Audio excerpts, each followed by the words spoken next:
ಶ್ರೀಕೃಷ್ಣ ಪರಮಾತ್ಮ ಒಂದು ಚಕ್ರದಿಂದ ಇಡೀ ಭೂಮಂಡಲವನ್ನೇ ಆಳದ ಹಾಗೆ ಏಕಚಕ್ರ ಇರುವಂತಹ ಯಾವುದೇ ವ್ಯಕ್ತಿ, ಹೆಣ್ಣಾಗಿರ್ಬೋದು ಗಂಡಾಗಿರ್ಬೋದು, ಇದ್ದಂತಹ ವ್ಯಕ್ತಿಗಳು ಏಕಚಕ್ರ ಇದ್ದಂತವ್ರು ಅವರ ಅನಿಸಿಕೆಗಳು ತಕ್ಕಂತೆ ಸಕ್ಸಸ್ ಅನ್ನು ಪಡ್ಕೊಳ್ತೀವಿ. ಎರಡನೇದಾಗಿ 2 ಚಕ್ರ ಇದ್ರೆ ರಾಜವಂಶವನ್ನು ಅನುಭವಿಸ್ತಾರೆ. ಅಂತಂದ್ರೆ ಎಲ್ಲಾ ತರದ ಯೋಗಾಂಶಗಳನ್ನು ಕೂಡ ಅವನಿಗೆ ದಕ್ಕುತ್ತದೆ. ಮೂರನೇದು 3 ಚಕ್ರಗಳಿದ್ದಾರೆ, ಮಹಾಶನಿ ಅಂತನ್ಬಿಟ್ಟು, ಅಂತಂದ್ರೆ ಅವನು ಒಳ್ಳೆಯವನು ಅಲ್ಲ ಕೆಟ್ಟವನು ಅಲ್ಲ, ಆ ರೀತಿಯಾಗಿರ್ತೈತೆ. 4 ಚಕ್ರಗಳಿದ್ದಾರೆ, ಅವನು ದರಿದ್ರವನ್ನು ಅನುಭವಿಸ್ತಾ ಇರ್ತಾನೆ ಮತ್ತು ತುಂಬಾ ಕ್ರೂರಿ ಆಗಿರ್ತಾನೆ, ಕಳ್ಳ ಆಗಿರ್ತಾನೆ, ಅವನು ಆ ರೂಪದಲ್ಲಿ ಇರ್ತೈತೆ. 5 ಚಕ್ರ ಇದ್ರೆ ಅವನು ಶ್ರೀಲೋಲನ, ಅಂತಂದ್ರೆ ವ್ಯವಹಾರಿಕವಾಗಿ ಹಣಕಾಸಿನಲ್ಲಿ ಹಣದ ಹಿಂದೆ ಹೋಗುವಂಥದ್ದು, ಶ್ರೀ ವ್ಯಾಮೋಹದಿಂದ ಹೋಗುವಂಥದ್ದು, ಈ ರೀತಿ ಅನ್ನುವಂಥದ್ದು 5 ಚಕ್ರಗಳಿದ್ರೆ.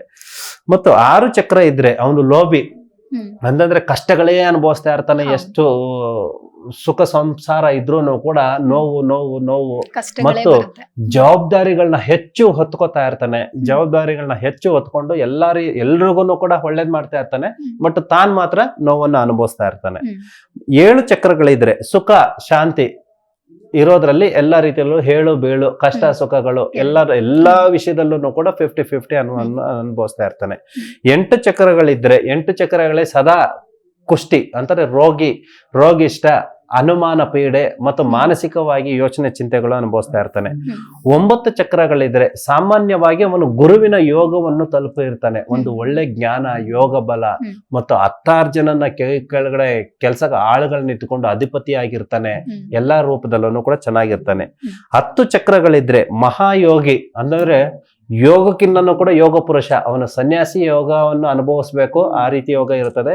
ಮತ್ತು ಕುಟುಂಬದಲ್ಲೇ ಇದ್ದುಕೊಂಡು ಕೂಡ ಸನ್ಯಾಸತ್ವವನ್ನು ಸ್ವೀಕರಿಸಿ ಎಲ್ಲವನ್ನು ಕೂಡ ತ್ಯಜಿಸಿ ಮನೆಯಲ್ಲೇ ಇದ್ಕೊಂಡು ಕೂಡ ಸನ್ಯಾಸತ್ವವನ್ನು ಸ್ವೀಕರಿಸುವಂತಹ ಯೋಗಾಂಶ ಅನ್ನುವಂಥದ್ದು ಹೊಂದಿರ್ತಾನೆ. ಇದು ಚಕ್ರಗಳ ಬಗ್ಗೆ ಇರ್ತೈತೆ. ಓಕೆ ಗುರುಜಿ, ಇನ್ನು ಆಯುಷ್ಯ ರೇಖೆಯ ಬಗ್ಗೆ ನೀವು ಹೇಳ್ತಾ ಇದ್ರಿ. ಆಯುಷ್ಯ ರೇಖೆ ಅರ್ಧಕ್ಕೆ ನಿಂತು ಹೋದ್ರೆ ಆಯುಷ್ಯ ಇರೋದಿಲ್ಲ ಅಂತನ, ಹೇಗೆ?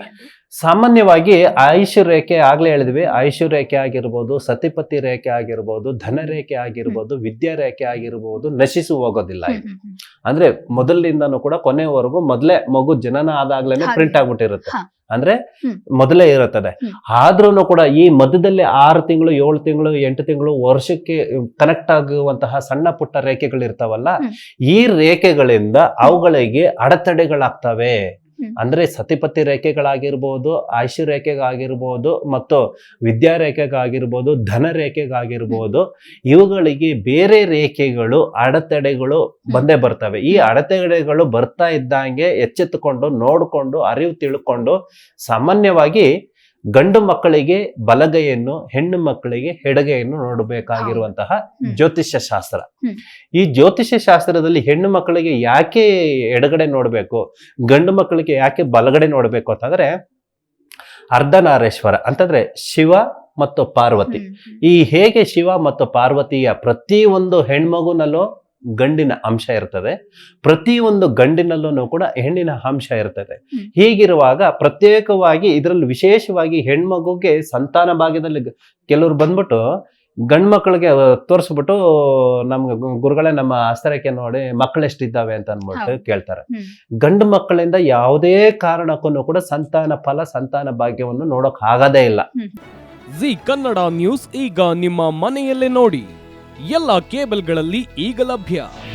ನಿಮ್ಮ ನೆಚ್ಚಿನ ಜಿ ಕನ್ನಡ ನ್ಯೂಸ್ ಈಗ ಸನ್ ಡೈರೆಕ್ಟ್ ನಲ್ಲಿ number 292, Tata play number 1664, Jio TV number 1334, NXT digital number 30, in cable number 30, city networks 51, U digital number 162, GTPL number 17, Rockline telecommunications number 42, Shri Basaveshwara cable number 168, rural cable network 60, Vinayaka digital 57, Abhishek cable 821, city channel 53, Siddeshwara cable network 57, V4 digital Infotech 628, Surya digital networks 53, Gajanan digital number 836, Malnad Infotech private limited number